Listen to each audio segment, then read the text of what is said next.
Good morning students, मैं Sandeep Pandita teacher BHS मंजहार से आप सबका वेलकम करता हूं एक और नए वीडियो में।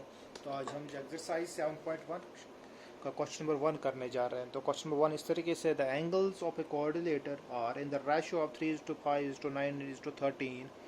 You have to find the angles of a quadrilateral. तो ये क्वेश्चन नंबर 1 आपका है, एक्सरसाइज है 7.1। आपके पास एक कोऑर्डिनेटर है, ठीक है। कोऑर्डिनेटर का नाम मानो हमने ABCD है।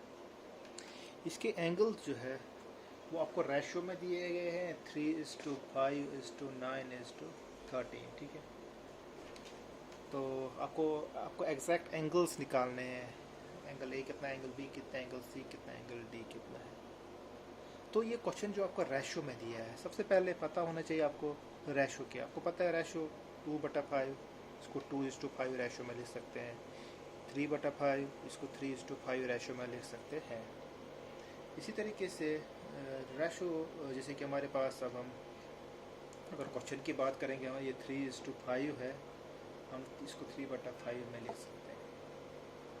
हम इसको 9/15 भी लिख सकते हैं। जब हम इसको कैंसिल करेंगे 3 3 3 5 वो भी 3/5 ही बना है, 9/15। इसी तरीके से 12/20, 3 4 3 4 5 ये भी कितना बना, 3/5। 12/20 जो है, जब हमने इसको कैंसिल किया 12/20 को, ये भी 3/5 बना। तो रेशो को हम बहुत सारे किस्म के लिख सकते हैं, जैसे कि हम इसको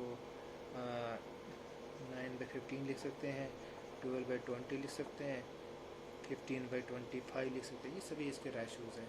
अब हमने क्या किया, देख सकते हो आप इधर 3/5 को कुछ ना कुछ मल्टीप्लाई किया ताकि वो 9 बना। मानो 3 को 3 से ऊपर भी नीचे भी, 3 3 9, 5 3 15। तो ये जो मल्टीप्लाई किया हमने, जो नंबर बना, वो से हम ये इंटीजर हो सकता है। क्या हो सकता है, इंटीजर। वो से हम कह सकते हैं, इस तरीका हो गया रेशो को कैसे हम लिख सकते हैं। तो अब हमारा क्वेश्चन जो है 3:5:9:13, ये एंगल्स रेशो में दिए गए हैं। अब हम इन सब का जो है 3:5:9:13, इनका हम एक लेट करते हैं। लेट कॉमन रेशो जो इनका है, कॉमन रेशो जो इन तीनों चारों का एंगल्स का है, वो हम x मान लेते हैं। x इंटीजर जो है वो कॉमन रेशो हम मान लेते हैं। तो एंगल्स, देयरफॉर जो एंगल्स जो बनेंगे, एंगल A जो बनेगा वो 3x बनेगा, एंगल B जो है वो 5x बनेगा, एंगल C जो है वो कितना बनेगा, 9x, और एंगल D जो है वो कितना बनेगा, 13x। इनकी कॉमन रेशियो हमने लिया है x। अब आपको पता है एक कोऑर्डिनेटर में चारों एंगल्स का सम जो होता है वो 360 डिग्री के बराबर होता है। इसका मतलब इन चारों एंगल्स का सम जो होगा वो 360 डिग्री के बराबर। Angle A plus angle B plus angle C plus angle D is equal to 360 degree. क्यों?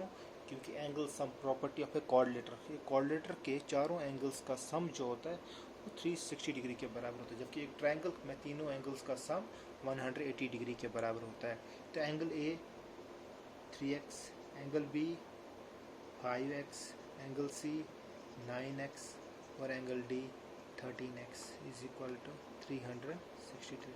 सभी लाइक टर्म्स है तो ऐड हो जाएंगे। 5x plus 3x 8x, 8x plus 9 17, 17 plus 30 30x is equal to 360 degree. तो यहाँ से x निकल जाएगा, ये मल्टीप्लाई में था, ये जाके यहाँ पे क्या हो जाएगा, डिवाइड में हो जाएगा, 30 कट जाएगा, x is equal to 12 degree. x यहाँ पे कितना निकला, 12 डिग्री। कितना निकला, 12 डिग्री, ठीक है। मगर हमें x से निकालना, हमें एंगल्स निकालना है, तो है एंगल A जो है वो आएगा 3 इंटू एक्स, वो है 3 इंटू 12, वो कितना आएगा, 36 डिग्री। फिर एंगल B निकालना है, वो कितना है, 9x, वो आएगा 9 इंटू 12, दैट इज़ 5, B जो है 5 इंटू 12 है, 5 इंटू 12 दैट इज़ 60।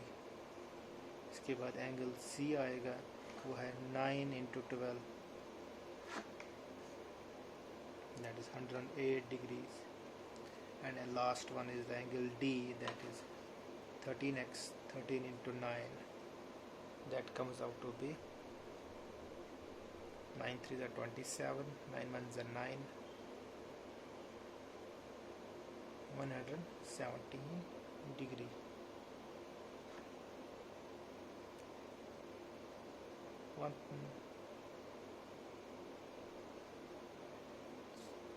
Sorry, 9 नहीं है, 12 है. Not to 19, 12 3s are 36, 12 156 degrees. This is 108.